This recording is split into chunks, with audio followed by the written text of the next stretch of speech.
Okay. Good morning. We'll see General Clauses Act 1897. General Clauses Act 1897. ఆ date చూస్తేనే మీకు ఒకటి అర్థం కావాలి క్లియర్గా. అది ఎప్పుడు భూమి పుట్టక ముందు 1897లో వచ్చిందంట. ఈవెన్ దీనికన్నా ముందున్న యాక్ట్ చదివాం మనం. నెగోషియబుల్ ఇన్స్ట్రుమెంట్ యాక్ట్ ముందు చూసాం, అది ఏంటిది 1881. దాని తర్వాత వచ్చిందంటే act 1897.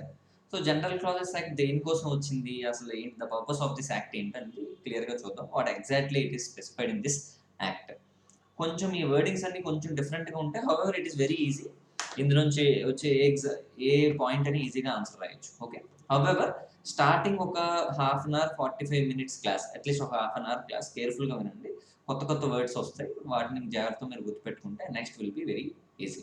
So content of this chapter is very easy. However words to remember will be difficult.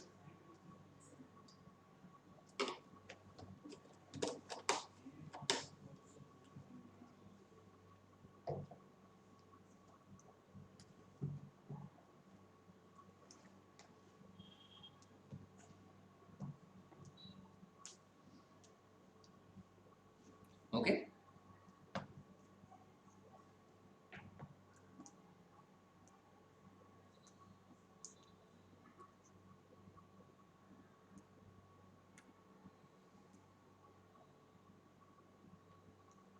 Just done.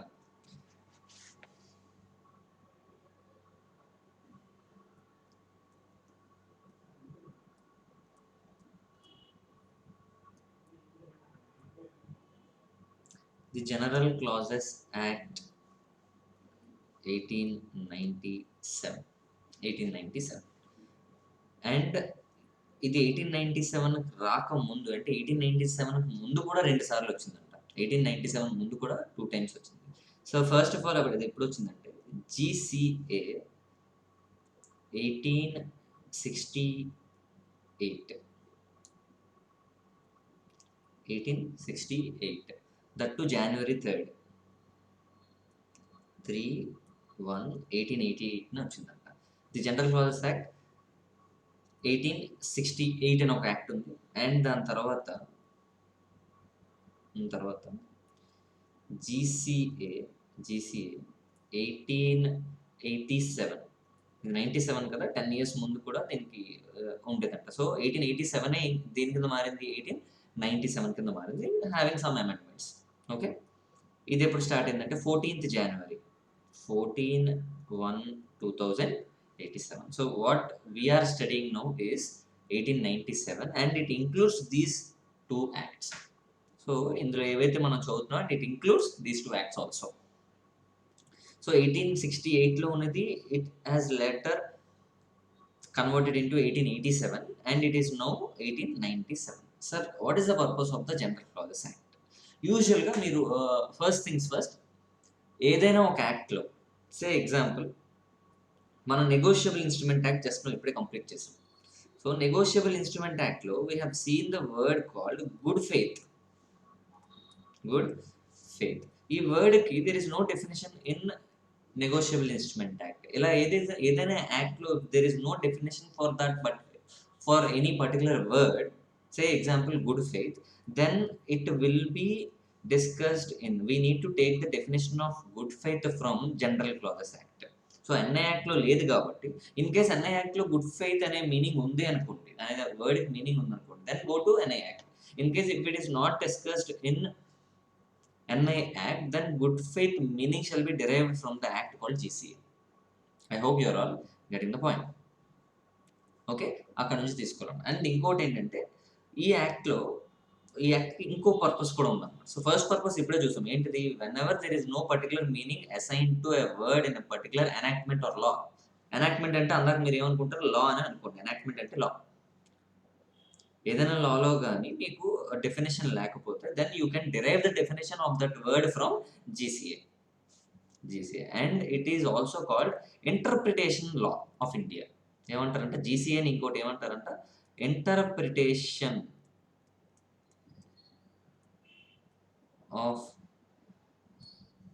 Interpretation law of India అని కూడా అంటాం మనం. సో మీకు మేబీ ఎంసీక్యూలో అడగవచ్చు, ఇంటర్ప్రిటేషన్ లా ఆఫ్ ఇండియా అని అంటారు. Okay, I hope you're all getting the point. So ఇంకొక additional purpose కూడా ఉంది. ఆ పర్పస్ ఏంటంటే to shorten the length of the words used in the act. కొన్నిసార్లు మనం ఏమనుకుంటాము,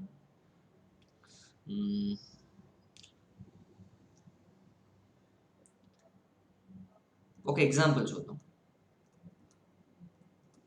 మనం కంపెనీ ఉందనుకోండి, కంపెనీని మనం లిక్విడేట్ చేసినప్పుడు we need to appoint liquidator అనే పర్సన్ ఉంటాడు. ఆర్ ఇన్ కేస్ మీరు ఇన్సాల్వెంట్ అయిపోయారు అనుకోండి, అప్పుడు ఎవరు వస్తారు? ఎస్ఐని అనే పర్సన్ వస్తాడు. ఎస్ఐని ఇవన్నీ మనం చూసాం. ఎస్ఐని అనే వర్డ్ కూడా మనం లాస్ట్ క్లాస్లో కూడా చూసాం మనం. సో ఎస్ఐని అనే వర్డ్ వస్తుంది. సో అక్కడ కంపెనీస్ యాక్ట్లో ఏమైనా ఉంది, ఆర్ ఎనీ యాక్ట్లో company is now required to appoint liquidator అని ఉందనుకోండి. దాని మీనింగ్ ఏంటంటే it can appoint or it can remove or it can suspend the appointment, suspend the liquidator, ఇవన్నిటికీ మీనింగ్ అనమాట. So appoint includes removal. So removal అని పదే పదే రాయక్కర్లేదంట. So the word called appointment includes removal, suspension, everything. So అలా అనమాట. So అన్నీ రాయకుండా to shorten the length of the words used in the act, దానికోసం కూడా మనం వాడతాం. సో రెండో పర్పస్ ఏంటంటే to shorten the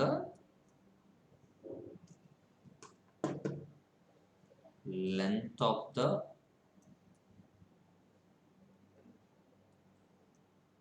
words or sentences used in the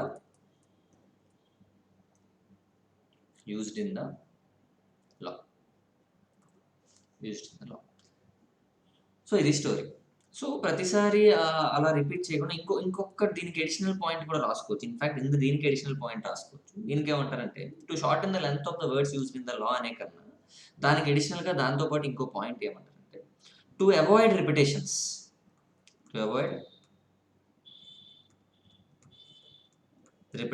అంటే 10 సార్లు you can appoint, remove are ఇందాక ఏం చెప్పాను సస్పెండ్ అని 10 సార్లు రిపీట్ చేసే కన్నా ఒకే వర్డ్ మనం వాడితే ఏమవుతుంది, we can even avoid the repetition of the words in the act. So these are the purposes of this particular act. General clauses act purpose ఇది. So you can it is also called as interpretation law of India. So inputs మనం చూస్తే ఏంటి, interpretation law of India అంటామంట. And the purpose of this act will be it provides the definition for any particular word which is not defined in the enactment. So ఏదైనా ఇండియాలో ఏ లా అయినా ఉండొచ్చు. సే companies act ఉంది. Companies యాక్ట్లో కంపెనీని define చేశారు 2 subsection 20లో are 2 clause 20లో కంపెనీని define చేశారు. So once the company is defined in the respective act, we can derive the definition of that company from that act. అంటే కంపెనీస్ యాక్ట్ నుంచి తీసుకోవాలి. However, if it is not discussed or if it is not defined in the particular act, then come to GCA. This is the first purpose. Okay, I hope you are all getting the point. Okay, so మీరు ఇప్పుడు ఏం చేస్తారంటే you come to book. చూడండి ఇక్కడ, why we study the General Clauses Act. The General Clauses Act contains definitions of some words and some general principles of interpretation. So general principles of interpretation అని ఉంది చూసారా, అది అలా గుర్తుపెట్టుకోండి. Will discuss later. Okay, General clauses Act అనేది అందుకే ఇంకో word ఏం చెప్పాను, interpretation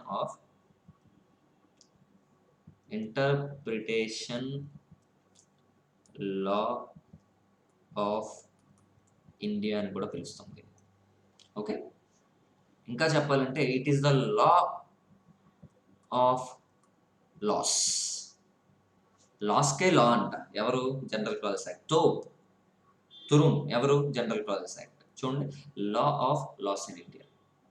and this act intends to provide general definitions which shall be applicable to all central acts and regulations where there is no definition in those acts or regulation that emerge with the provisions of the central act or regulation. So act అంటే ఏంటి, regulations అంటే ఏంటి, rules అంటే ఏంటి, ఇవన్నీ మనం చూద్దాం. First of all ఇవన్నీ కలిపి ఎప్పుడు గుర్తుపెట్టుకోండి, ఒక యాక్ట్ ఉందనుకోండి, ఆ యాక్ట్‌కి సంబంధించి ఒక పర్టిక్యులర్ అథారిటీకి they will give the right to frame the rules. Say example income tax act 1961 ఒక యాక్ట్‌నలో పార్లమెంట్‌లో పాస్ చేశారు. అండ్ రూల్స్‌ని ఫ్రేమ్ చేయడానికి, అంటే ఆ పర్టిక్యులర్ లాకి సంబంధించి రూల్స్ ఫ్రేమ్ చేయడానికి it gives some authority to certain persons who can make the rules relating to that particular act. So అందుకే ఇన్‌కమ్ టాక్స్ యాక్ట్ 1961 అయితే ఇన్‌కమ్ టాక్స్ రూల్స్ 1962 ఉంటుంది. So once the act is passed, then the right of making the rules will be given to some persons who are the authorized persons who can be having the right to form the rules relating to that particular act. Okay, so if there is no definition in rules or act, regulations lo rules lo enduro ledanta act lo, then you can come to general clauses act to derive the general definition of that particular word. Okay, that's the thing. Okay, next point.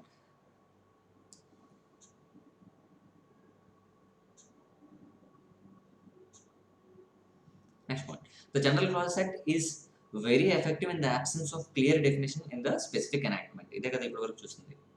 Then, where there is a conflict between the pre-constitutional laws and post-constitutional laws.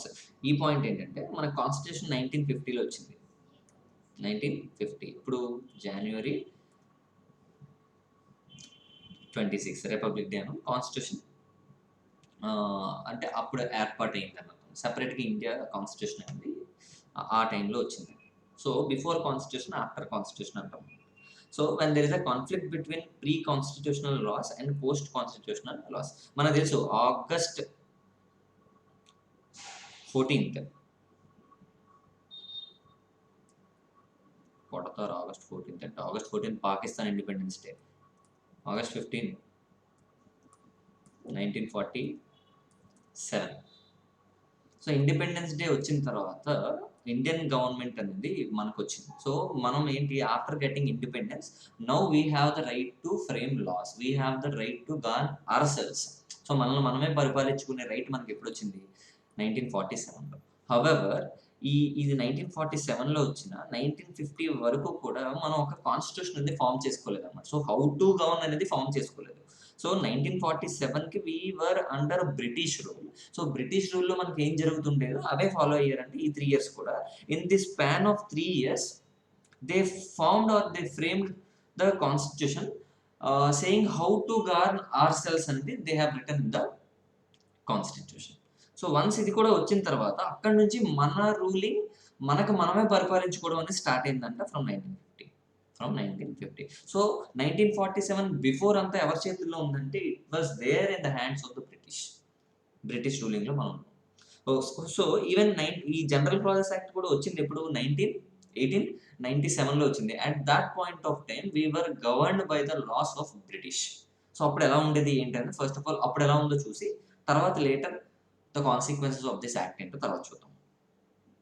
Okay, when there is a conflict between the post constitutional laws and pre constitutional laws, తర్వాత ముందు కలిపి ఆ వచ్చిన యాక్ట్స్కి ఏదైనా difference ఉంటే then you please apply General clauses Act. ఎలాంటి differences రావచ్చు అనేది ముందు చూద్దాం. ఒక పాయింట్ ఉంది, ఒక సెక్షన్, ఆ సెక్షన్లో చూద్దాం. Okay, done. తర్వాత the act gives a clear suggestion for the conflicting provisions and differentiates the legislation according to the commencement and enforcement to avoid the uncertainty. ఏమంటున్నాడు, clear suggestion for the conflicting provisions. So ఒక యాక్ట్లో 2 provisions మధ్య conflict ఉంటే మనం ఏం చేయొచ్చు అంట, you can come to general clauses act.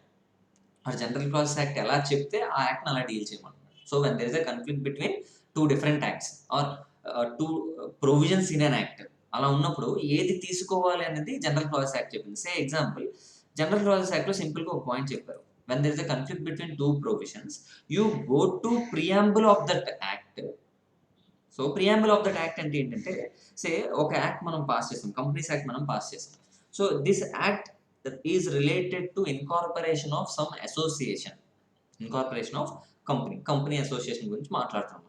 The preamble of the act ఏంటి, ఆ యాక్ట్ కంపెనీస్ యాక్ట్ దేనికోసం ఫ్రేమ్ చేశారంటే it is framed for the purpose of company.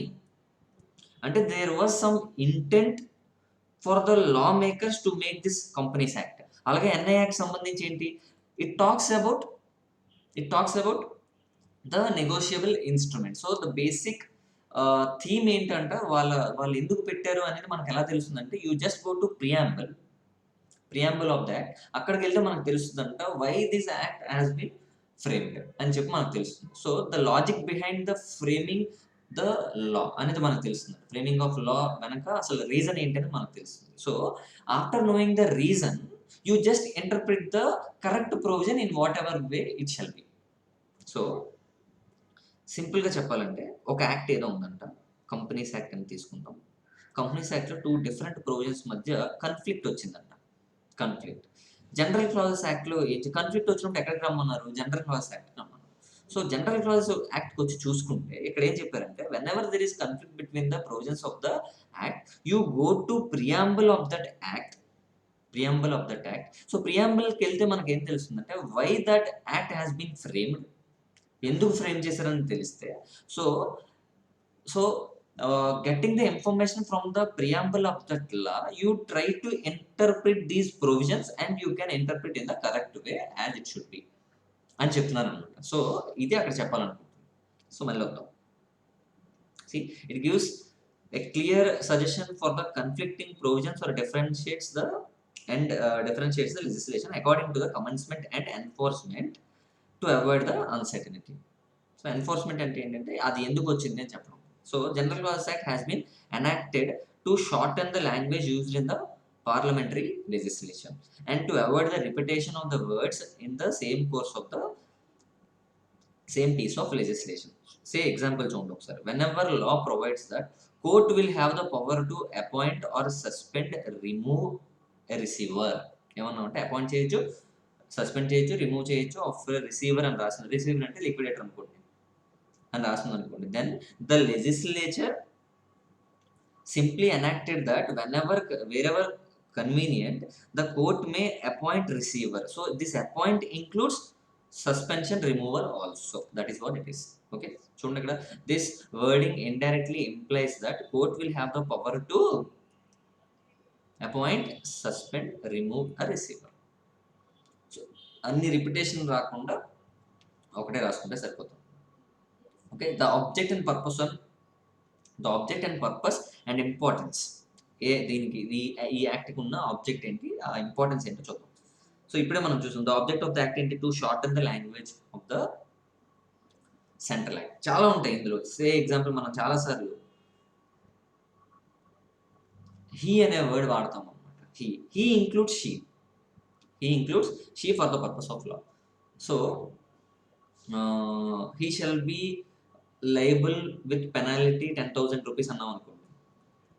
10,000 rupees ఎవరు, సే ఎగ్జాంపుల్ మన ఎన్ఐ యాక్ట్లో some drawer shall be liable. Drawer ఎవరు అనుకుంటే, మనం ఆల్వేస్ డ్రావర్ అనగానే హీ అనే వర్డ్ మనకు గుర్తొస్తుంది. సో ఎక్కడైనా హీ అనే వాడి he shall be liable for 10,000 rupees అంటే he includes she and he includes he and she. ఇద్దరు కలుపుకొని ఉండొచ్చు, మాస్కులిన్ జెండర్. సో ఇలాంటివన్నీ 10 సార్లు రాకుండా ఏం చేస్తారంటే, ఏ క్లియర్ ఇంటర్ప్రిటేషన్ వాళ్ళు సింపుల్గా చెప్పేస్తారు, హీ ఇంక్లూడ్స్ షీ అని చెప్పి. సో అలాంటివన్నీ వస్తాయంట. చూడండి, to shorten the language of the central act to provide as far as possible for uniformity of expression in central acts. So uniformity ఉండడానికి, ఒకసారి once it is defined in general clauses act, మనం whenever we apply this definition to other acts, అక్కడ మనకి uniformity రావడానికి కూడా ఇది use అవుతుంది. To provide as far as possible for uniformity of expression in the central acts by giving definition of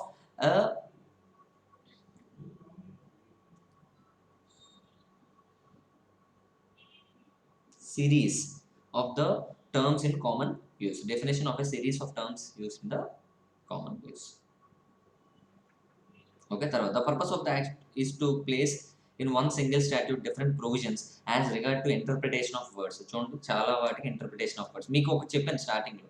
so ఎప్పుడైనా మనం dates count చేసినప్పుడు, when we count the dates, సే మనకు 30 days అన్నారంట, 30 days ఫ్రమ్ అని చెప్పి టు అని చెప్పి రాస్తాం, from this date to this date అని చెప్పి. సో ఈ ఫ్రమ్ అనేది ఎప్పటి నుంచేనైతే, ఏ డేట్, ఫ్రమ్ 20th అని రాసాం అనుకోండి, ఆర్ లేకపోతే from the date of default అని రాసాం అనుకోండి, Date of default, for example, you are required to file GST return on 20 of August అనుకుందాం, 20 of August. Every month 20th return file చేయాలి. And if there is any default then you are liable for interest at the rate of 18% from the day of default అన్నాడు అనుకోండి, till the day it is paid అన్నాడు అనుకోండి. So from అనేది 2 అనేది వస్తుంది ఇక్కడ. So from count చేసినప్పుడు always you ignore the date of default. So ఏ డేట్ అయితే మనం చెప్తున్నాడో ఆ డేట్ వదిలేసి నెక్స్ట్ డేట్ నుంచి కౌంట్ చేయాలంట. బట్ అట్ ద ఎండ్ 2 అని వచ్చినప్పుడు మాత్రం last date shall be included. ఏ రోజైతే నువ్వు డిపాజిట్ చేసావో ఆ రోజును కూడా కౌంట్ చేసి you shall pay 18% per annum rate interest. Okay, that is what. So ఇప్పుడు ఏమంటున్నాడంటే interpretation of the words. So from to అనేది ఇంటర్ప్రిట్ చేశారంటే ఎక్కడ ఇంటర్ప్రిట్ చేశారు? General clauses act. General clauses act అది ఇక్కడ చెప్తున్నారు అనమాట. And legal principles which would otherwise specified separately in many acts. So ఏ యాక్ట్ లో యాక్ట్ కానీ డిఫైన్ చేశారనుకోండి, ఓకే, చేయలేనప్పుడు you come to general clauses act. There you can even find the interpretation of words which are not discussed in any other act. If it is not discussed there, then you can take the literal meaning which is given in interpretation in general clauses act. Okay, this is indirectly implies whether as regards to the meaning of the words or regards to the legal principles has to be read in every statutes to which it applies. So ఏ statutes కైనా మనం apply చేసుకోవచ్చు if it is applicable for particular. Or ఇందాక నుంచి మనకి రిపిటేటివ్గా ఒకటే word వస్తుంది ఏంటి? If it is there in certain యాక్ట్లో డిఫైన్ చేస్తే దాన్ని ఫాలో అయిపోండి. If it is not defined then come to general clauses act. ఆ పాయింటే తిప్పి చెప్తున్నాను. Okay, the general clauses act thus makes provisions as to the construction of general and other loss of India. Therefore the act is also called as law of all laws. Law of all laws. ఏ law of problem వచ్చినా you come to general clauses act, you take the definition. Okay, in so far as certainty in the application of law is necessary itself. So therefore an interpretation act seeks to introduce that certainty in the limited sphere in which it is operated. Very very simple. So మనకి ఎక్కడైనా interpretation doubt వచ్చినప్పుడు come to general clauses act అని చెప్తున్నాం. ఎలా interpret చేయాలో మనకు తెలియదు. ఇందాక ఫ్రమ్ అంటే ఇంక్లూడ్ చేయాలా లేదా నాకు తెలియట్లేదంట. Come to general clauses act and you have an understanding of the act, understanding of the word which is there in general clauses act. Okay, applicability of the general clauses act. This act not defines any territorial extent. ఎక్కడి వరకు apply అవుతుందని ఏం చెప్పలేదంట. So ఎంత extent apply అవుతుంది ఏం చెప్పలేదు. The application of this act primarily with reference to all central legislations. అంటే ఏంటంటే ఆల్ సెంట్రల్ యాక్ట్స్ మొత్తం సెంట్రల్ లెవెల్లో అప్లై అవుతుందని చెప్తున్నానంట. అండ్ ఆల్సో రూల్స్ దేర్ అంట. చెప్పాను కదా మీకు ఇందాక ఏం చెప్పాను, యాక్ట్కి for every act there will be a right given to certain authorities to frame rules. అందుకే ఇప్పుడు ఏమంటున్నాడంటే this general clauses act will be applicable for all central acts and the rules made there అంటారు. All the central acts, income tax act అవ్వచ్చు, companies act అవ్వచ్చు, ఎన్ని loss ఉంటాయి అన్ని companies అంటే సెంట్రల్ లెవెల్ యాక్ట్స్లో ఏదైనా మనం తీసుకోవచ్చు. And that is if the central legislation and rules there under are applicable applies to certain territory, then automatically ఇక్కడేవో స్పెల్లింగ్ తప్పులు ఉన్నాయి. దయచేసి ఇది నేను రాయలేదు, ఆవేశపడుతుంది. సార్కి ఆటోమేటిక్ స్పెల్లింగ్ రాదు, ఎలా పాస్ అయిపోయి సార్కి అమ్మ అయితే నాకు ఆటోమేటిక్ స్పెల్లింగ్ వచ్చి నేను పాస్ అయిపోవచ్చు ఈజీగా. ఇలాంటి అపోహలు వద్దు. General clauses act will apply if the certain if there are some certain central acts are there, then you can even apply general clauses act to that central act. Okay, అదే తిప్పి కనిపిస్తుంది. So the provisions of the general clauses act are mere rules of interpretation and it applies automatically to each and every case. Very simple. The scope and effect of each section depends upon the text of the particular section. So ఈ point ఏంటంటే for every act generally section 2 deals with definitions. However in this act section 3 deals with definitions. section 3 లో చాలా definitions ఉన్నాయంట. ఆ definitions అనేది we need to study, but these definitions are not in its entirety applicable for each and every situation. ఏంటో చూద్దాం. ఆ కేసుని మనం ఈజీగా డిఫరెన్షియేట్ చేద్దాం. Very important section. It deals with section 3 దేని గురించి మాట్లాడుతుందంటే it deals with the definition clause. therefore applies to General Clause Act itself and to all. ఒకసారి General Clause Act అప్లై అయింది అనుకోండి, all central acts కూడా we can apply that definitions and regulations made after the commencement of this act. So after the commencement of this act అంటే ఏంటి, 1897 తర్వాత section 3 అనేది in its entirety it will be applicable. So ఒక్కసారి మనకి ఇది ఎప్పుడు వచ్చింది, 1897లో వచ్చింది కాబట్టి 1897 తర్వాత వచ్చిన ఏ యాక్ట్కైనా, ఎలాంటి యాక్ట్కైనా section 3 will be applicable. So in case 1956 companies యాక్ట్లో మీకు డౌట్ వచ్చింది అనుకోండి, then you can go to section 3 of general clauses act 1897. However section 4 దేని గురించి మాట్లాడుతుందంటే, it deals with the application of foregoing definitions to previous enactments. ఈ point ఏంటంటే, section 4లో ఒక పాయింట్ చెప్పారు, ఏంటి, మనం 1897 రాకముందే ఉంది కదా, ఎప్పుడు ఉంది, 1868లో ఉంది అండ్ 1887లో కూడా ఉంది, 1887లో కూడా ఉంది. So there were some definitions which are already incorporated in this particular acts, and if you talk about, say ఒక పాయింట్ చెప్తాను, 1881లో వచ్చిన యాక్ట్ ఉంది. 1881లో ఏముంది, నెగోషియబుల్ ఇన్స్ట్రుమెంట్ అనే యాక్ట్ ఉంది. అది ఎక్కడ వచ్చింది చెప్పండి, నెగోషియబుల్ ఇన్స్ట్రుమెంట్ వచ్చిన టైంకి అసలు జీసీఏ 1897 ఉందా? ఇప్పుడు నేను ఒక లైన్ డ్రా చేస్తాను, ఏంటి, 1868లో first general clause act start అయిందంట, తర్వాత ఎక్కడ వచ్చింది 1887, తర్వాత 1897. సో సెక్షన్ 3 అప్లికబిలిటీ ఎప్పటి నుంచి స్టార్ట్ అవుతుందంటే, when ever this act is framed 1897 section 3 apply అవుతుంది. సో 1897 తర్వాత వచ్చే ఏ యాక్ట్లో ప్రాబ్లం వచ్చినా మీరు ఎక్కడికి రావాలి, section 3 of 1897. Say example companies act 2013, companies act 2013 ఇందులో ప్రాబ్లం వచ్చింది, you can go to 1897 section 3. Section 3లో కొన్ని డెఫినేషన్స్ ఉన్నాయి కదా, all those definitions will be applicable for companies act 2013. However there is one act called, ఇక్కడ వచ్చిందంటే 1881 NI act వచ్చింది. NI యాక్ట్కి ఇక్కడ ఉన్న 1897 యాక్ట్లో ఉన్న సెక్షన్ 3 అప్లై కాకపోవచ్చు. Say section 3 of 1897లో there are 30 definitions. So an act which is enacted after 1897, then these 30 definitions will be applicable. 30 definitions will be applicable for that central act.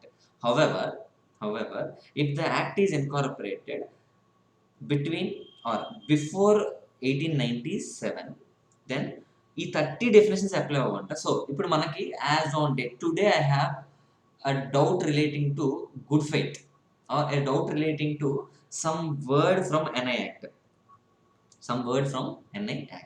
So ఈ రోజు నాకు ఈ డౌట్ వచ్చింది కాబట్టి, first of all NI act ఎప్పుడు enact అయిందో చూసుకుంటే 1881లో enact అయింది. 1881లో ఎనాక్ట్ అయింది. ఆ టైంకి జనరల్ క్లాజెస్ యాక్ట్ సెక్షన్ 3లో ఉన్న డెఫినేషన్స్ అన్ని అప్లై అవ్వవు. కానీ section 4 of general clauses act 1897 ఏం చెప్పిందంటే, ఇందులో ఏం చెప్పారంటే 1897 కన్నా ముందు ఒక 2 యాక్ట్స్ ఉన్నాయి కదా, ఆ యాక్ట్స్ సంబంధించిన డెఫినేషన్స్ కూడా కొన్ని it is specified in Section 4 of General Clauses Act 1897. If that definition is there in Section 4, and if you get any doubt in Negotiable Instrument Act, you can just refer Section 4 for that. I hope you are all getting the point very clear. I'll draw one chart for you. A chart ఏంటో చూద్దాం. Central Acts. మొత్తం central acts ఉన్నాయంట. Central acts దీన్ని just divide into chart అలా వేసుకోండి. దీన్ని just divide into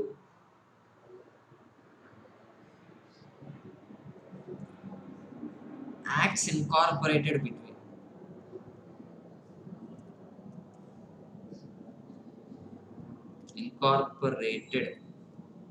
before 1897. అంటే general clause act 1897 కన్నా ముందొస్తే ఏంటి, ఆఫ్టర్ 1897 ముందొస్తే ఏంటి, తర్వాత వస్తే ఏంటి. బిఫోర్ 1897 అంటే again we can even divide this into ఏంటంటే దీన్నే ఇంకా 3 పార్ట్స్ కింద డివైడ్ చేయొచ్చు అంటే ఏంటి, బిఫోర్ 1868, బిఫోర్ 1868, after 1868, బిఫోర్ 1887, 87 రాసుకోవచ్చు కదా, 1887లో కూడా ఉంది కదా, అండ్ ఆఫ్టర్ 1887, బిఫోర్ 1897 అవచ్చు కదా, ఇలా మూడు మూడు సెపరేట్ చేశాను. And this is after 1897. So after 1897కి వచ్చిన యాక్ట్స్ని ఒకవేళ వస్తే this act will be applicable for all the central acts in its entirety. GCA act అంటే ఎలా అప్లై అవుతుందంటే GCA in its entirety, in its entirety. So మొత్తం అంతా అప్లై అవుతుందంట. అంటే each and every definition which is there in section number 3, all the definitions we can, section number 3, all the definitions we can apply to that central act which is incorporated after 1897. So this GCA will be applicable for all central acts, all central acts. I hope you are all getting the point. అయితే section 4 ఏం చెప్పారంటే కొన్ని ఏవైతే, okay first of all ఇక్కడ before 1868 ఉందనుకో, before 1868 దానికి general clauses act అసలు apply అవుతుందా? జనరల్ క్లాజెస్ యాక్ట్ వచ్చిందే 1868లో. సో బిఫోర్ ఉన్న వాటికి అప్లై అవ్వవు. So GC act will not be applicable in its entirety for those acts which were incorporated before 1868. దాని పాయింట్ ఏంటంటే సింపుల్గా we can even say that GCA ఎప్పుడు వస్తుందంటే ఇండియన్ పీనల్ కోడ్ ఐపీసీ 1860, ఆ act ఎప్పుడు వచ్చిందంటే 1860లో వచ్చింది కాబట్టి this GCA will not be applicable for this act, for this act.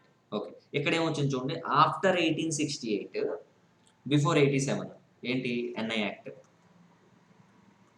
NI act వచ్చింది కదా. So after 68, before 87. సో ఇది కూడా ఏంటి, ఆఫ్టర్ 1887, బిఫోర్ 1897. సో ఇలా వచ్చిన వాటికి మాత్రం ఇన్ ఇట్స్ ఎంటైరిటీ అప్లై అవ్వదంట. వీటికి అంటే ఈ పీరియడ్లో వచ్చిన కొత్త యాక్ట్స్కి జీసీఏ మొత్తం అప్లై అవ్వదంట. హౌవెవర్ పార్షియల్ అప్లికేషన్ మొత్తం అంతా అప్లై అవ్వదంట, కానీ కొన్ని ప్రొవిజన్స్ మాత్రం అప్లై అవుతుందంట. అంటే దాని మీనింగ్ ఏంటి, ఫోర్ గోయింగ్ యాక్ట్స్లో, ఫోర్ గోయింగ్ యాక్ట్ అంటే ఏంటి, దీనికన్నా ముందు వచ్చింది అంటే 1897 కన్నా ముందు వచ్చిన యాక్ట్స్లో ఫోర్ గోయింగ్ ప్రొవిజన్స్ని now we need to apply to certain acts. ఆ ఫోర్ గోయింగ్ ప్రొవిజన్స్ దేనికి అప్లై చేయాలంటే అదే చెప్తున్నాను, partial application. So out of 30 definitions ఉన్నాయని చెప్పాను కదా సెక్షన్ 3లో, 30 డెఫినేషన్స్ అప్లై అవ్వంట. ఏవో కొన్ని చెప్పారు, 15 డెఫినేషన్స్ ఏవో చెప్పారు, ఆ 15 మాత్రమే అప్లై అవుతాయి, మిగతా 15 ఇగ్నోర్ చేయడం, ఇంకా మనం చేయడానికి ఏం లేదు. So this is the difference between these two. So if the law is incorporated after 1897 then GCA will be applicable for in its entirety. So before అయితే అసలు అప్లై అవ్వదు. సో మధ్యలో ఉన్నాయనుకోండి, అవుట్ ఆఫ్ 30 డెఫినేషన్స్ 30 అప్లై అవ్వంటే ఏవో కొన్ని apply అవుతాయి. అయితే ఏవి అప్లై అవుతాయని it is defined in section number 4. It is defined in section number 4. So section number 4 lo em chesarante, he picked up some definitions from section number 3 and he told that these are the definitions which are applicable for those central acts which were incorporated after 1868 and before 1897. I hope you are all getting the point very clear.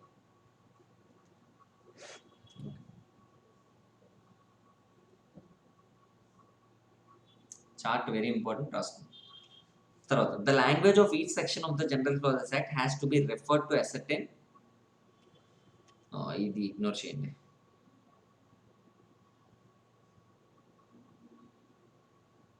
So general clauses యాక్ట్లో ఏవో కొన్ని చెప్తున్నారు కదా, ఆ language ఏదైతే వాడారో you need to use this language in accordance with the law. ఇప్పుడు say good faith అనేది వాడుతున్నాం అనుకోండి. సో గుడ్ ఫెయిత్ అనేది లిటరల్ లాంగ్వేజ్లో గుడ్ ఫెయిత్ వేరు.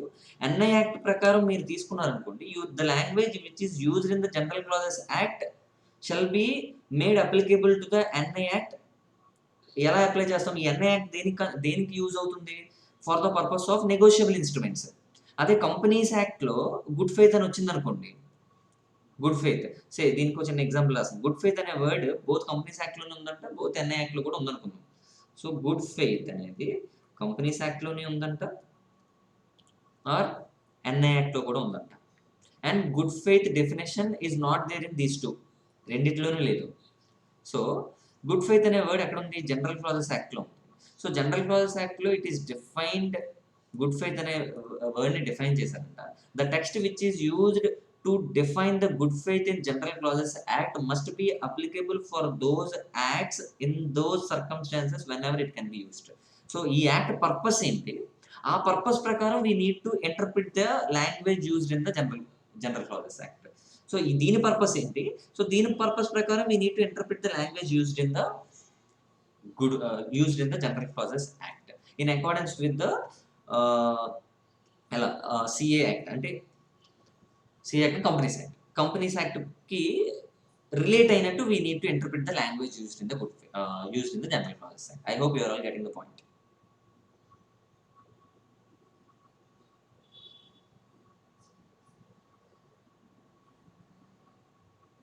తర్వాత in certain cases even no section of the general clause act applies to particular case, the court applies the general principles of the act. So good faith అనేది define చేశారు, అందుకే తీసుకున్నాం. So general clauses యాక్ట్లో good faith అనేది define చేయలేదు అనుకోండి, అప్పుడు ఏం చేయాలంటే court applies the general principles of the act. అప్పుడు కోర్ట్ ఏం చేస్తుందంట, ఈ యాక్ట్కి సంబంధించి ఇందాక మీకు చెప్పాను, ఏమని చెప్పాను? when there is a conflict between two provisions then come to GCA అని చెప్పాను. GCA ఏం చెప్పిందంటే ప్రియాంబుల్ ఆఫ్ ద యాక్ట్ వెళ్ళి అసలు ఆ యాక్ట్కి బ్యాక్ ఉన్న సపోర్ట్ ఏంటి, ఎందుకు ఆ యాక్ట్ వచ్చిందంటే ఒకసారి ఆలోచించింది. And by knowing that you can interpret the words అని చెప్పాను, అకార్డింగ్ టు దట్ సిచ్యువేషన్ అని చెప్పి. ఇది general principal under general clauses act. So ఈ ప్రిన్సిపల్ని అప్లై చేసేస్తాం. సో మనకు ఒక డౌట్ వచ్చింది, గుడ్ ఫెయిత్ అనేది డిఫైన్ చేయలేదు ఇన్ నెగోషియబుల్ ఇన్స్ట్రుమెంట్ యాక్ట్. ఇప్పుడు ఏం చేయాలి అంటే మనం ఇప్పుడు ఏం చెప్పాం, you go to general clauses act, search for the good faith definition in section 3 of general clauses act అని చెప్పాం. And I went to GCA general clauses యాక్ట్కి వెళ్ళాను and I search for section number 3లో I search for good faith and I did not find. ఎప్పుడైతే ఇలా నాకు రాలేదో అప్పుడు ఏం చేయాలంటే కోర్టుకు ఒక పవర్ ఉందంట. కోర్టు ఏం చేయొచ్చు అంటే you can apply the general principles to interpret good faith. This is as per GCA. ఆ పాయింట్ చెప్పండి, గుడ్ ఫెయిత్ని ఎలా ఇంటర్ప్రిట్ చేయాలో it is the description of the court by using the general principles which are laid down in general clauses act. I hope you are all getting the point. Okay, preamble. It defines the scope, objective, purpose of the act, and it is the main source to understand the intention of the lawmaker. Very very important word. So ఇందాకలంతా ఏమంటున్నాను నేను, కంపెనీని ఎందుకు incorporate చేశారంటే అదే companies act ఎందుకు వచ్చిందంటే intention of the law maker behind the act ఏంటి, he wants to make some rules and provisions relating to incorporation of the company. అదే అతని ఇంటెన్షన్. కంపెనీని ఎలా రెగ్యులేట్ చేయాలి, ఎలా మేనేజ్ చేయాలి అనే దాని గురించి they framed certain law. That is the intention of the law maker behind the act.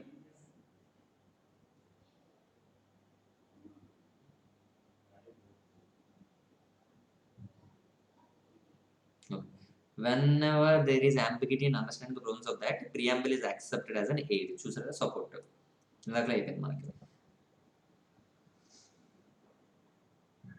ఈ ఎగ్జాంపుల్ కూడా దానికి ఇందాక నేను చెప్పాను కదా, ఆ ఎగ్జాంపుల్ వస్తుంది ఇక్కడ.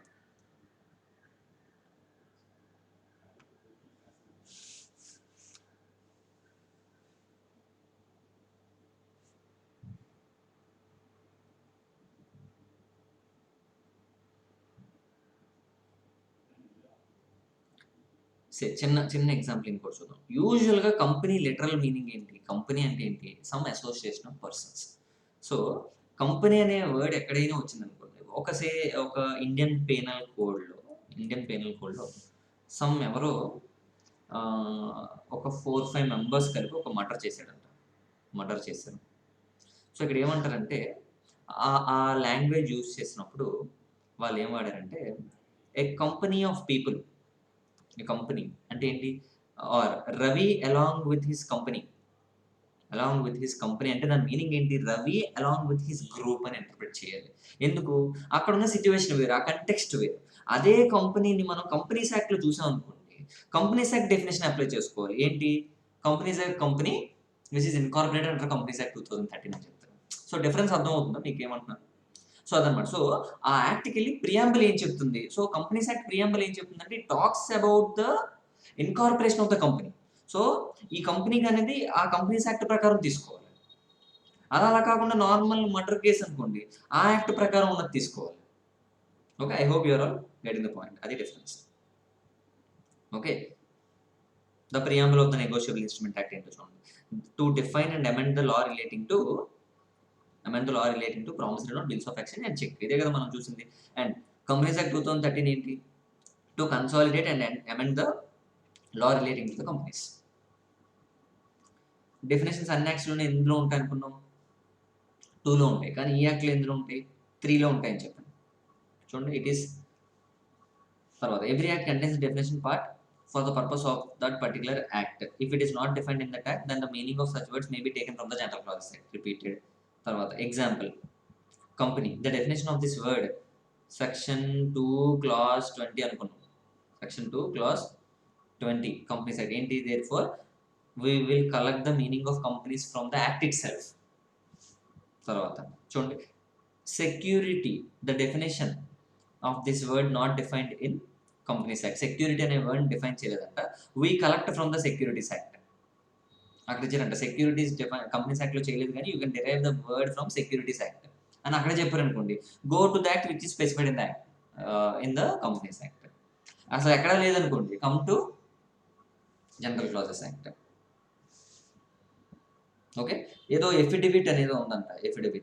ఎఫిడవిట్ అనే వర్డ్ కంపెనీస్ యాక్ట్లో యూజ్ చేశారు కానీ but it is not defined. So come to general clauses act. These are the examples. Okay. And means and includes అని మీకు తెలుసు. మీన్స్ అంటే ఏంటంటే దట్ ఈస్ ఫైనలైజ్డ్. అంటే ఒక వర్డ్ కంపెనీ అనే వర్డ్ని ఒక మీనింగ్ చెప్పాలి అంటే కంపెనీని ఎగ్జాక్ట్గా డిఫైన్ చేస్తారంట. కంపెనీ అంటే ఏంటని ఎగ్జాక్ట్గా డిఫైన్ చేస్తారంట. That is called as means. However there are some definitions which start with the word called include అంటే ఏంటంటే they do not define the exact word. ఇప్పుడు డిబెంచర్ అని ఉందన్నమాట.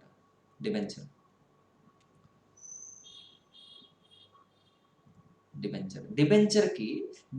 మీన్స్ అని లేదంట. డిబెంచర్ ఇంక్లూడ్స్ అని ఉందంట. అంటే దాని మీనింగ్ ఏంటంటే they are not defining the word called debenture. They are assigning some other words also to the word called debenture. That is called as includes. Include debenture అని define చేయలే. డిబెంచర్లో ఇంకేవో కలుపుకోవచ్చు కూడా చెప్పారు. That is called as inclusive definition. చూడండి, some definitions use the word called means and కలుస్తుందంట. Such definitions are exhaustive definitions and it exactly defines the term. So company means అనంటే it is defining the word called company. చూడండి, 2 clause 20 ప్రకారం the Companies Act 2013 defines the meaning of the company as company means the company established under the provisions of this act or any previous act అంటారు. అదే ఇక్కడ చూడండి inclusions లో some definitions use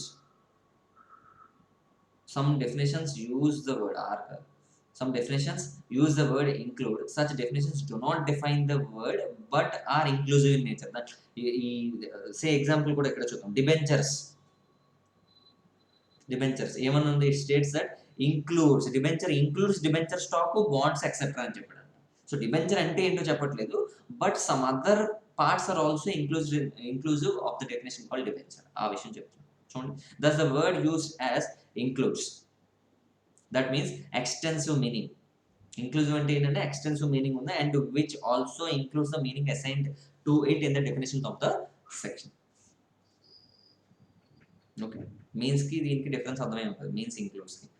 so some other examples are also given. Body corporate includes the company which is incorporated outside India అని చదివాము మనం companies act starting. So body corporate includes అనగానే body corporate meaning చెప్పలేదు. What is the meaning of the body corporate అంటే body corporate includes అని start చేశారు కానీ body corporate means అని లేదు. అంటే there is no definition for body corporate exactly. So body corporate includes a company incorporated outside India. And tarvata the above definition of the body corporate does not define the term body corporate, but it just states that company incorporated outside India is also covered. Simple. Shall may కూడా very simple. Shell అనేది ఎలా interpret చేయాలంట? Mandatory nature అని చెప్పినప్పుడు interpret చేయాలంట. Mandatory. Shell అనేది ఎప్పుడైనా వాడాలంటే ఖచ్చితంగా నువ్వు చెయ్యాలి అని చెప్పినప్పుడు, మ్యాండేటరీ చేసినప్పుడు చెప్తూనే ఉంటాను. అదే మే అయితే ఏంటంటే రికమెండేటరీ నేచర్. యాక్చువల్ చెప్పాలంటే మ్యాండేటరీ కాదు అని అర్థం. చూడండి దేర్‌ఫోర్ ఇక్కడితో ఈ చార్ట్ డిఫరెన్స్ అయిపోయింది. Therefore while interpreting any provision of the law, the word shall and may have to be given utmost importance to understand what is mandatory and what is optional. So రెండోదేంటి, ఇది mandatory అయితే ఇదేంటిది optional. Optional. Okay. చూడండి. కానీ కొన్నిసార్లు may shall be read as or shall must be read as may. షెల్‌ని may కింద చదవచ్చంట. మేని షెల్ కింద కూడా చదవచ్చంట. అదేంటో కూడా చూద్దాం. Example 1 section 3 of companies act 2013 states that the company may be formed for lawful purpose. ఏమని రాసారంటే ఆళ్ళు, the company may be formed for lawful purpose. So may కదా ఆప్షనల్. లాఫుల్ పర్పస్ అంటే ఏంటి? They want to conduct the business. Lawful business say example trading. అక్కడ ఏమని రాశారు? Company may be formed for the lawful purpose అంటే trading అనేది. వాళ్ళు ఏంటంటే మే అన్నారు కదా, ఆప్షనల్ కదా, మ్యాండేటరీ కాదని చెప్పి they formed a business of trading cocaine. May అని ఉంది కదా అంటున్నారంట. కోర్టు దగ్గరికి వెళ్ళి వాదిస్తుందంట. కంపెనీ మే బి అని ఉంది. It is not mandatory in the nature. Optional కాబట్టి we have started the business which is unlawful. అలా చెప్పడానికి లేదు. So at the time of forming of the company, we'll use the word may for the purpose of lawful అన్నాం కదా. But here కాదు, ఈ here కాదు. సార్‌కి మళ్ళీ చెప్తున్నాను. సార్‌కి హియర్ స్పెల్లింగ్ కూడా రాదు. ఎలా పాస్ అయిపోయారు అలాంటివి అనుకోకండి. But here we understand the word may as shall. మేని షెల్ అనుకోవాలంట. ఓకే. సో ఇంకో ఎగ్జాంపుల్ కూడా ఇచ్చారు. Just you can go through here. Okay. Next one ఇంకొన్ని మీనింగ్స్ చూద్దాం. Registered post with due acknowledgement అని అప్పుడు చదివాం. రిజిస్టర్డ్ పోస్ట్ అంటే ఏంటి? డ్యూ అక్నాలెడ్జ్‌మెంట్ అంటే ఏంటి? రిజిస్టర్డ్ పోస్ట్ అంటే ఏంటంటే విత్ డ్యూ అక్నాలెడ్జ్‌మెంట్ డిఫరెన్స్ ఏంటంటే మనం ఒక పోస్ట్ అక్కడ పంపించాం అనుకోండి. So it will be called as registered post. So delivery అయ్యిందా లేదా అని మనకి బ్యాక్ ఇన్ఫర్మేషన్ రాదు. However registered post acknowledgement due అన్నాం అనుకోండి. సో వెళ్ళితే వెళ్ళిందని, వెళ్ళకపోతే వెళ్ళలేదు అంటే అక్కడ డెలివరీ అయ్యిందా లేదా అనేది బ్యాక్ వస్తుంది మనకి. చూడండి హియర్ ఏంటి? Here the sender will receive a confirmation about the delivery of letter to his representative. Delivery అయిందా లేదని సెండర్ కాదు. హౌవెవర్ ఎక్కడైతే ఏంటి? The sender will receive a confirmation about the delivery of the letter to his representative. వెళ్ళిందా లేదని back వస్తుందంట. Okay. I hope you're all getting the points.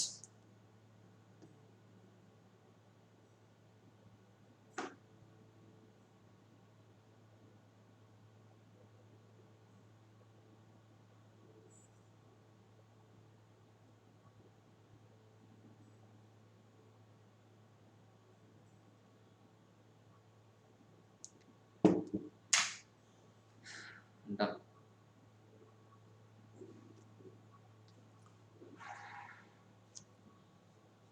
First of all, before moving further, we'll see types of states. మనం ఎందుకు చూడాలంటే ఇప్పుడంటే ఏంటి 29 states ఉన్నాయి. ఇంకా స్టేట్ మనం జీఎస్టీలో చూసాం ఎన్ని స్టేట్స్ ఉన్నాయి, 29 ప్లస్ ఇంకో 7 యూనియన్ టెరిటరీస్ అవి ఇవేవో చూసాం. సో ఇవన్నీ ఇప్పుడు.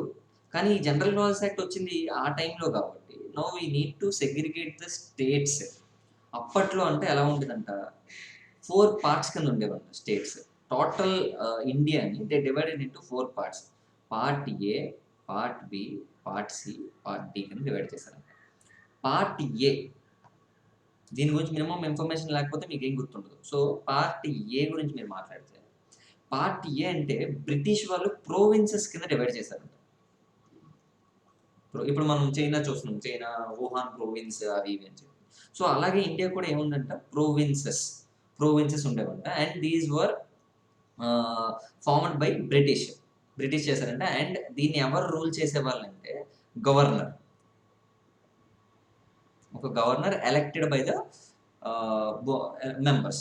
సో వాళ్ళు రూల్ చేసేవాళ్ళు. సో ప్రోవిన్సెస్ కింద డివైడ్ అయ్యి ఉంది. సే ఎగ్జాంపుల్ మనం ఏం రాసుకున్నాం, బాంబే ప్రోవిన్స్, మద్రాస్ ప్రోవిన్స్ ఇలా.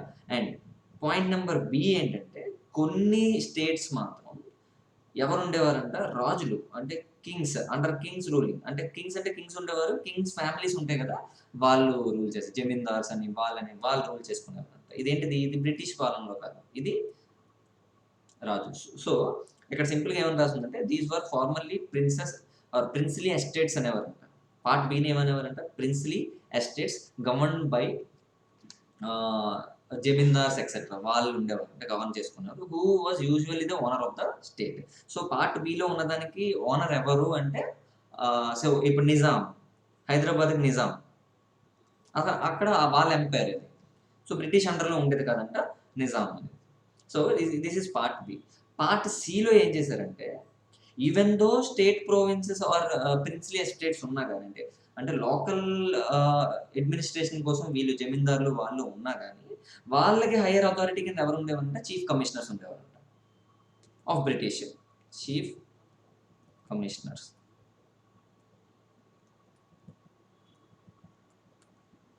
ఓకే, చీఫ్ కమిషనర్స్ ఉండేవారు. ఓకే, ఈ పార్ట్ సి ఏంటి, పార్ట్ సి ఈవెన్ దో వాళ్ళు ఎలా ఉన్నా ప్రావిన్సెస్ కింద వాటి కింద డివైడ్ అయినా, అంటే ఏంటి, మన లోకల్ గవర్నమెంట్లో అంటే మన లోకల్ జమీందార్స్ వాళ్ళు ఉన్నా కానీ వాళ్ళకన్నా హెడ్ ఎవరు ఉండేవారంట, చీఫ్ కమిషనర్స్ ఉండేవారు. This is part C. Part D very very simple. It applies only for Andaman and Nicobar. Andaman and నికోబార్కి ఇది అప్లై అయ్యేది. Part C Andaman and Nicobar. It includes Andaman Nicobar island and it was administered by lieutenant governor. అంటే we divided the entire India into 4 parts. Part A, Part B, Part C, Part D. Part D very very simple. Andaman and Nicobar island ఒకటే ఉండేదంట and it is govern by lieutenant governor. అదే part A అయితే ఏంటంట, part ఏకి ఏం చెప్పారు, these were former governor general provinces అంటూ ఉంటారు and it is governed by governors. అతని ఎలక్ట్ చేసుకునే వాళ్ళంట. పార్ట్ బి ఏంటి చూడండి, formerly princely estates are groups of princely estates govern by zamindars who were usually the owners of the state. వాళ్ళే owners అంట. And సిలో ఏమంటున్నాడండి, it includes both provinces, princely estates రెండు ఉంటాయంట. But each was govern by chief commissioner.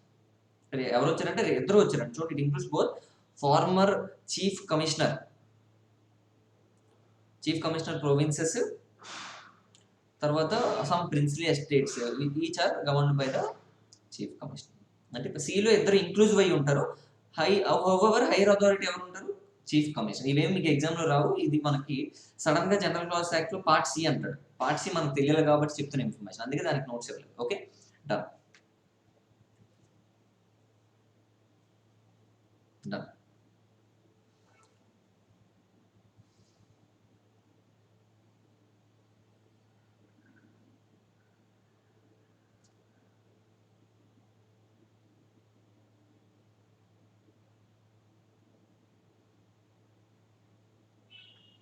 So central government meaning చూద్దాం. Central government చూడండి, central government meaning ఎలా divide చేశారంటే before commencement of the constitution and after commencement of the constitution. అంటే 1950కి ముందు తర్వాత ఇలా చేశారంట. సో ముందు ఏంటి తర్వాత ఏంటో చూద్దాం. ఫస్ట్ ఆఫ్ ఆల్ తర్వాత ఏంటో మనకు ఆల్రెడీ తెలుసు, ప్రెసిడెంట్ అసెంట్ ఇవ్వాలి అని చెప్తున్నాం. President in relation to functions entrusted to the clause of article of constitution. In relation to functions entrusted అంటే దాని మీనింగ్ ఏంటంటే కొన్ని ఫంక్షన్ స్టేట్ గవర్నమెంట్స్ కూడా మనం ఇస్తాం.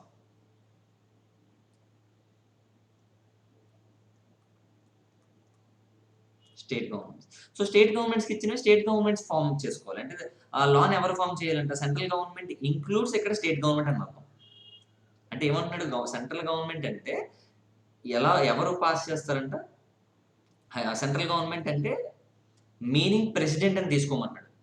So president is a central government in relation to the functions entrusted to ఇక్కడ article number 258. ఇది article number 258లో క్లాజ్ నెంబర్ 1 కాన్స్టిట్యూషన్ ఏం చెప్పిందంటే there are certain powers which are given to the state government ఆ state గవర్నమెంట్‌కి సంబంధించిన hire చూసుకోవాల్సింది ఎవరికి ఇచ్చారంటే, మళ్ళీ అథారిటీ ఎవరికి ఇచ్చారు? ప్రెసిడెంట్‌కి ఇచ్చారంట.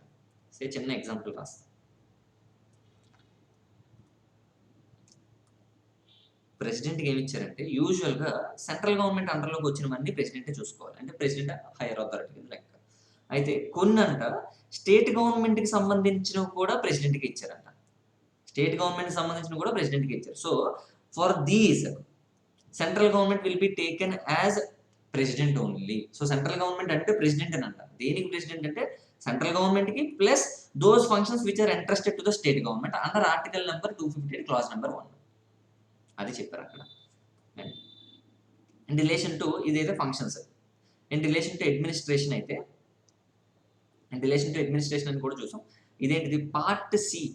పార్ట్ సి అంటే ఏంటి? ఇప్పుడే మనం చూసాం. బోత్ కమిషనర్ ఉంటాడంట, నార్మల్ కూడా ఉంటాడంట. సో, అలాంటి వాటి కోసం ఏం చేయమన్నాడు? ఇంతకుముందు పార్ట్ సిలో ఉండేది. ఎగ్జాంపుల్ కాన్స్టిట్యూషన్‌కి ముందు పార్ట్ సిలో ఉంటదంట. మనం ఇప్పుడు ఏం చదువుతున్నాం? We are talking about the period after commencement of the constitution. So, ఏవైతే పార్ట్ సి అనేది ఉండేదో and after commencement of the constitution for those states which are covered under part C, president will be the central government. So, central government definition ప్రెసిడెంట్‌కి ఎప్పుడు వస్తుందంటే in relation to part C. Even after the commencement of the constitution. Okay. దాని తర్వాత చూడండి. Before commencement of the constitution. So, ఇప్పుడు ఎలా అయితే president అంటున్నామో అప్పుడు ఎవరిని అనేవాళ్ళం అంట? గవర్నర్ జనరల్ అనేవాళ్ళం. Governor general.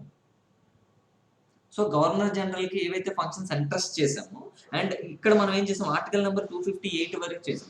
ఆర్టికల్ అని ఎందుకు అంటున్నాం అంటే అప్పుడు కాన్స్టిట్యూషన్ వచ్చేసింది కాబట్టి.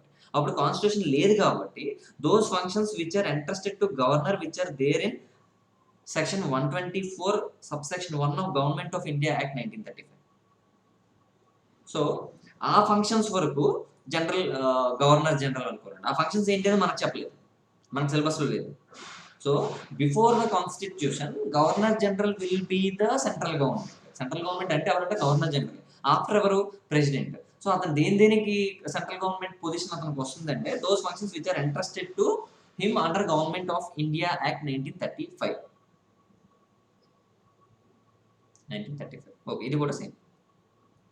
So, in relation to administration అతను ఎంత వరకు అంటే it is entrusted under 94 subsection 3 of government of India act. You can just refer ఊరికే గూగుల్ చేయండి మీకు తెలిసిపోతుంది.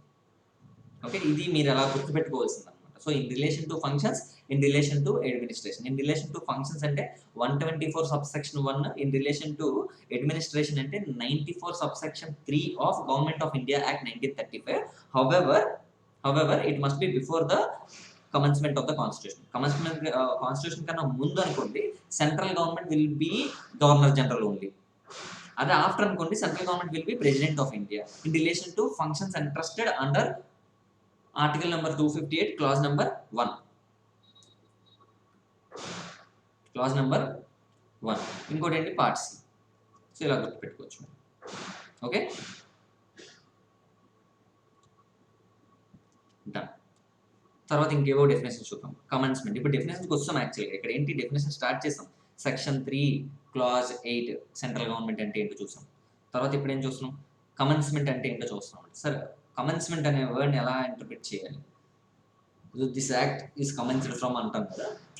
అది ఏ డేట్ తీసుకోవాలో చూద్దాం. కమెన్స్‌మెంట్ అంటే it gives a definition of a word. The word means is used. So, commencement means అని స్టార్ట్ అయిందంట.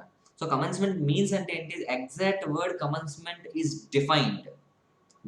ఎలా డిఫైన్ చేశారంట? Law cannot be said to be in force. A law cannot be said to be in force unless it is brought in operation by the legislative enactment. So, ఏమంటున్నాడు?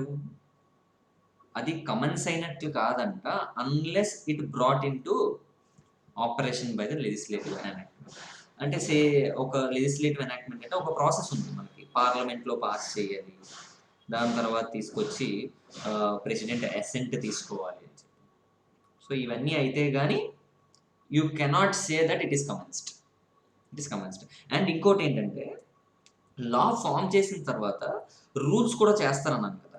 So, లా ఎప్పుడు commencement అయినట్టు అంటే rules వచ్చాక కాదంట, act వచ్చిన తర్వాత. So, So whenever there is act, in 1 or 2 years they will frame rules.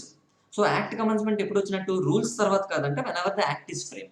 So income tax act commencement ఎప్పుడు వస్తుంది?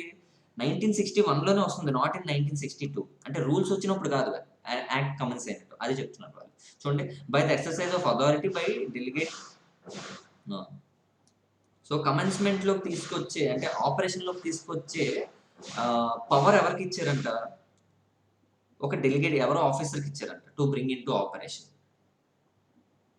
ఓకే, అతను దాన్ని యూజ్ చేసినంత వరకు you cannot say that it is commenced. Okay, that's the point.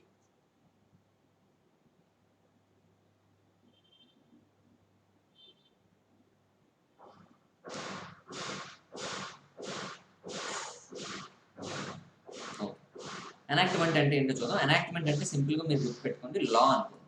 Law, it's a law, act. So enactment includes అని ఉందన్నమాట. Enactment meaning చెప్పలేదు. However it includes all the regulations.